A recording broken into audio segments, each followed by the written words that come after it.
링 밖으로 나간 박지기왕 만나는 시간입니다. 국민의힘 김재원 최고위원 자리하셨습니다. 안녕하십니까? 안녕하세요. 예. 예. 잘 계시죠? 예, 잘 있습니다. 예, 중후한 목소리로 예, 받아주셨습니다. 예. 지금 원전 오염수 관련해서는 뭐 여러 이야기가 나오고 있는데 네. 정부 한덕수 총리는 뭐 가짜뉴스 괴담을 그만 퍼뜨려라 뭐 이런 이야기를 했고요. 어떻게 보세요? 이게 좀 국민들이 설득이 될까요? 뭐 국민들은 굉장히 좀 우려하겠죠. 아무래도 그렇죠. 예. 또 이제 이게 확대 재생산되면서 마치 대단하게 큰 영향이 있는 것처럼 생각하는데 당장에 우리 과학적으로 생각해서 뭐 우리 100번 양보해서 그 후쿠시마 원전에서 그 방류되는 오염수가 현재 인체에 해롭다고 하더라도 지금 우리나라 지금 현장에 있는 수산물하고는 아무 관계 없잖아요. 근데 벌써 이 수산물이 거래가 잘 안 되고 안 팔린단 말이죠. 소비가. 예. 그리고 뭐 수산시장에 가서 사람들이 먹지 않는다든지. 아니, 수산물은 먹어야죠. 수산물은 먹어야 되는데. 아니 그러니까 제 이야기는 그만큼 민감하다는 거죠. 예. 제가 이 최근에 목소리가 이렇게 된 것도 저 수산물을 잘못 먹고 식중독에 걸려서 그렇게 아주 애를 먹었는데 물론 뭐 예. 좋은 회를 드셨을 텐데. 근데 뭐 어쨌든 그런데 사람들이 굉장히 이런 건강 문제는 굉장히 민감하잖아요. 그래서 그렇기 때문에 더더욱이 이제 정부에서는 이 과학적 근거 또는 이게 또 저 태평양의 해류까지도 전부 다 이래 해류의 흐름까지도 다 뭐 공개하면서 이야기를 하던데 그거보다 저는 더 중요한 것이 이런 국민의 불안을 잠재우기 위해서 과학적으로 안전하다 이것을 넘어서서 조금 더 그 국민들의 마음을 안정시키는 그런 조치가 있었으면 하는 마음이에요. 제가 아까 뉴스 언박싱 시간에도 말씀을 드렸는데 저는 수산물을 먹을 것 같거든요. 한국 수산물을. 당연히. 그럼 계속 먹을 것 같은데. 그리고 아마 뭐 KBS의 다른 기자나 PD들도 비슷한 생각일 것 같아요. 그런데 그것과 어떤 그 정부가 지금 취하는 스탠스, 그다음에 그 워딩들, 단어들, 정치적 수사들이죠. 그게 이제 외교적 표현들 그런 것들이 우리가 뭐 찬성한 거는 아니지 않느냐. 뭐 이런 미온적인 것들 그런 것들 때문에 외신에서 뭐 CNN이든 뉴욕타임즈든 BBC든 이 사람들 사실상 지지해주고 승인해주고 있네. 이렇게 이제 보도가 나가버리는 것들 그런 것들이 그 국민들은 수산물이 문제가 아니고 좀 국가적으로 어떤 말해야 될 때 말하지 못하는 어떤 체신 이게 체면 손상 아니 왜 말을 못하나 말을 그냥 하면 되지. 그리고 우리 수산물 많이 먹자 이렇게 이야기하면 되지. 그럼 무조건 가짜뉴스다 괴담이다 그렇게 이야기를 하면 설득이 될까 이런 생각이 드는 거죠. 그런데 이제 지금 말씀하신 여러 가지 그 어떤 지금 뭐 수사 정치적 수사 또는 외교적 수사 더 나아가서 국가의 입장 뭐 이런 부분은 그것은 이제 보기에 나름인데 미국이나 사실은 이해 당사국이 우리보다도 어떻게 보면 미국 캐나다일 수가 있죠.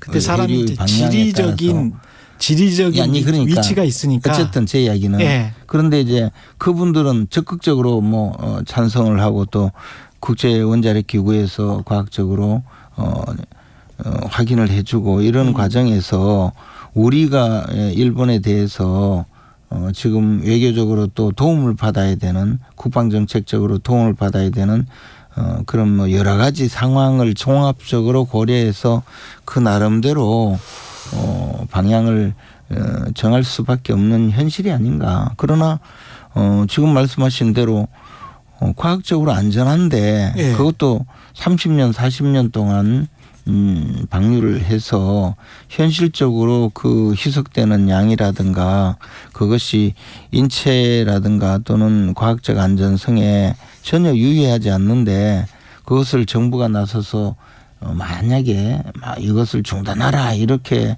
했을 때 또 국민들이 느끼는 그 불안감은 더 커질 수도 있죠. 그것도 생각해 봐야 되잖아요. 예컨대 무턱대고 오염수를 방류하면 우리 해역에 있는 모든 수산물은 오염되고 삼중수소에 우리 국민의 안전은 보장할 수 없다. 그러니 일본 정부는 오염수를 방류하지 말라 이렇게 만약에 했을 때 그때의 우리나라 또 그렇게 인과관계로 이야기하는 거는 어디 유튜버들이나 그런 사람들인 것 같고. 어쨌든 예. 제가 유튜버의 문제가 아니라 예. 저는 이제 정부의 그 어려움 또는 제가 정부에서 근무하면서 느꼈던 예. 여러 가지 상황 제가 청와대 정무수석으로 있을 때 우리가 사드 배치를 발표하고 그다음에 이제 그 직전에 소위 지소미아 있잖아요. 한일 간 군사정보 교류협정을 맺는 그 과정에서 정부가 보여줘야 했던 그때 당시의 이 상황을 제가 이해를 하기 때문에 이런 말씀 드리는데 우리 한국과 일본은 항상 이런 현실과 이상 그리고 이 외교적 어떤 입장과 또 국가 이익 간에는 항상 충돌되는 측면이 있어요. 그래서 그 부분에 대해서 저는 이해를 하는데 또 국민적인 감정이라든가 국민적인 입장에서 그렇게 반대의 목소리를 내고 반발하는 분들의 생각도 저는 어느 정도 저분들은 또 저럴 수는 있겠다라는 생각은 들어요. 그러니까 그 중간지대에 있는 게 대부분의 국민들이라고 저는 생각을 하는데 그러니까 이런 거죠. 그 정부도 이제 난처할 것 같아요. 어떤 정부건 간에 진보 정부건 보수 정부건 간에 이런 일이 생기면. 근데 오염수 안전 홍보 영상을 굳이 만들 필요가 있었을까? 대통령실 예산으로. 그 부분에 대해서는 저는 이제 그동안에 워낙에 많은 괴담이 늘 등장했고 그 괴담에 선제적으로 대응한다는 의미가 아니었을까. 그것은 마찬가지로 박근혜 정부 때 박근혜 대통령이 적성국가들 2차 세계대전 때의 적성국가들 또는 우리와 사실 한 번도 군사 교류를 하지 않았던 국가들의 수반들이 오르는 천안문 성루에 올라서 인민해방군 사열을 직접 그 현장에서 그렇죠. 물론 손을 흔들지는 않았어요. 제가 봤을 때. 손을 흔들었느냐 안 흔들었느냐도 그죠. 그때 보도가 나왔었어요. 저는 굉장히 제가 천안문 성리에 여러 번 올라갔기 때문에 제가 알거든요. 여러 번 올라가셨어요? 저는 여러 번 올라갔으니까. 그러니까 그때 당시에 만약에 손을 흔든다면 지금 휴전협정에 보면 지금도 거기 사인 있지. 그쪽 사인 있지. 인민해방군의 이 팽덕회가 그 사인이 있어요. 네, 맞아요. 그런 국가에 정작 우리 대한민국은 사인도 없어요. 맞아요. 그런 상황에서 박근혜 전 대통령이 천안문 성리에 올라갔을 때 이 나라의 보수 세력으로부터 얼마나 비난을 받았습니까? 그러나 보수 정권이기 때문에 가능했던 일이고 만약에 문재인 대통령이 그거 올라갔으면 아마 훨씬 더 많은 비난을 받았겠죠.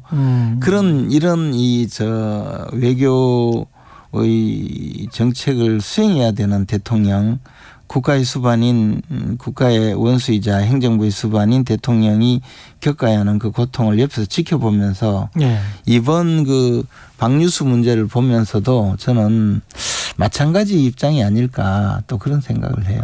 캠프 데이비드 일본 사람들이 아주 나이스하고 친절한 모습을 보이면서도 엄청나게 야비하게 나올 경우가 있거든요. 캠프 데이비드 회담 때문에 오염수 방류를 조금 늦췄다 이런 보도를 하거나 더 나가서 한국 여권에서 총선에 영향을 주지 않도록 좀 일찍 방류해달라고 이야기했다고 보도하는 이런 식의 사실 누가 그렇게 일본을 믿고 그렇게 쉽게 이야기를 하겠어요. 그렇지만 일본은 그런 나라거든요. 그래서 그것이 하여튼 현실이에요. 아니 그러니까 저는 이렇게 허심탄회하게 차라리 김재원 최고위원이 거기 정무수석이 다시 되셔가지고 그렇게 허심탄회하게 그렇게 말씀하시면 안 돼? 이게 훨씬 더 설득력 있다는 거지. 근데 뭐 이제 고민이 많다. 근데 진짜. 그것이 근데 그거를 뭐 국민들의 우려를 다 가짜 뉴스다, 괴담이다, 뭐 이런 식으로 하니까 좀 이게 억압하는 것 같다는 그 거예요. 가짜 뉴스 맞아요. 뭐가? 그 오염수고 뭐 삼중수소가 네. 우리 인체에 막 유해하다 이런 이야기는 사실은 가짜 뉴스 맞아요. 근데 삼중수소가 유해하다. 아니 삼중수소가 그 양이 문제예요.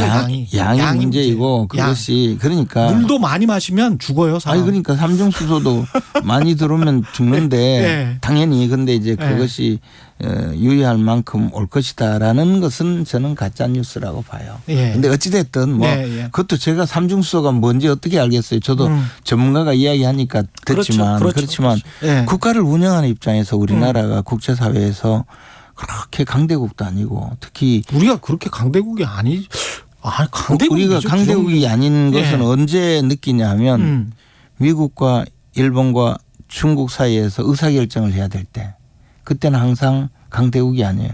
우리가 거기에서 잘 또 균형 해결을 할 수도 있지 않습니까? 우리가 예를 들어 북한 핵 문제를 해결하는데 북한과 둘이서 협상을 하면 되는데 북한은 우리를 상대해 주지도 않고 해서 육자회담을 했잖아요. 러시아, 중국, 그랬었죠. 북한, 일본, 우리나라, 미국 하는데요. 정작 우리나라는 거의 그 당사국이 아닌 것처럼 그리고 늘 그 테이블 탁상 치고 큰 소리 치는 사람은 제일 약소국인 북한이에요.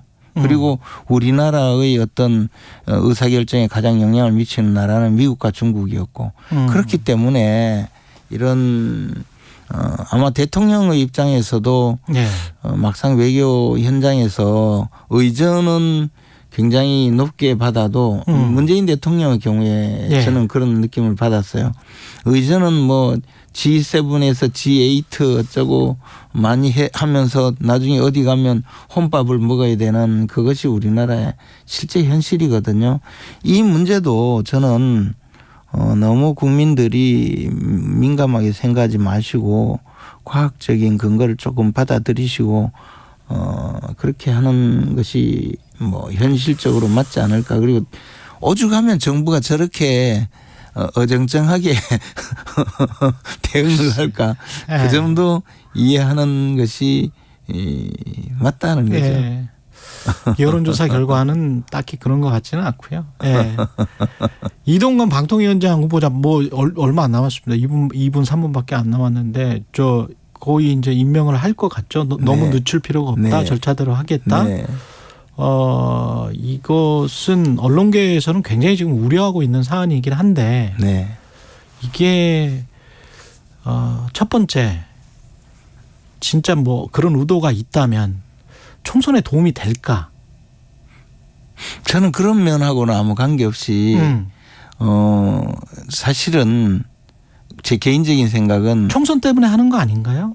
저는 그것은 어떻게 될지 모르겠고 그 정권이 교체가 되었는데 방송통신위원회를 비롯한 이 정부 부처의 일부 중에서 방송통신위원회는 이제 정권 교체가 시작되고 있는 것 아닌가. 그러니까 그런 정권 교체가 되면 시민사회 시민진영에 있는 그 독립적인 기구들도 다 교체가 됩니까? 어떤 서구 사회가? 아니 그런 문제가 아니라 정권 교체가 되면 사법부도 교체되잖아요. 그죠? 헌법재판소도 교체가 되고 임기에 따라서 교체. 그래서 방송통신위원장도 임기가 이제 뭐 거의 끝나거나 이렇게 해서 이게 지금 계속 반복되는 게 임기 중간에 어떻게든 나가게 하고 그걸 선거에 영향을 미치게 하려는 의도가 있는 것 같고 그 전부터 나왔던 것들이 6개월 앞에만 총선 6개월 앞에만 뭐 어떤 작업을 다 하면 어떤 방송 장악이 된다라는 그런 어떤 확신이 있다.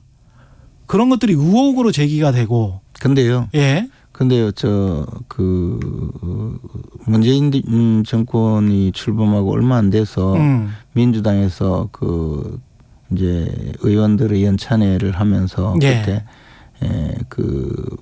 나눠준 문건에 보면 예. 어떻게 저 방송 관련되는 이사들을 몰아내고 어떤 예. 방법으로 그렇게 된 것이 보도가 되었는데 실제로 또 그렇게 진행이 되었거든요. 예. 그래서 그런 역사를 반복해서는 안 되지만 지금 방송통신위원장이 무슨 대법원장도 아니고 정부 부처의 다만 합의제 기관이거든요. 예. 그래서 그 임기제 기관이고 합의제 기관이라는 것이지 그것이 독립된 제5부 6부가 아니거든요. 그냥 예. 행정 강요거든요. 그래서 그 사람을 교체하는 것은 대통령의 권한이에요. 그리고 그 권한을 예. 법적인 그 절차에 시간이. 따라서 하고 있는 것이죠. 네. 여기까지 듣겠습니다. 김재원 국민의힘 최고위원이었습니다. 고맙습니다. 고맙습니다.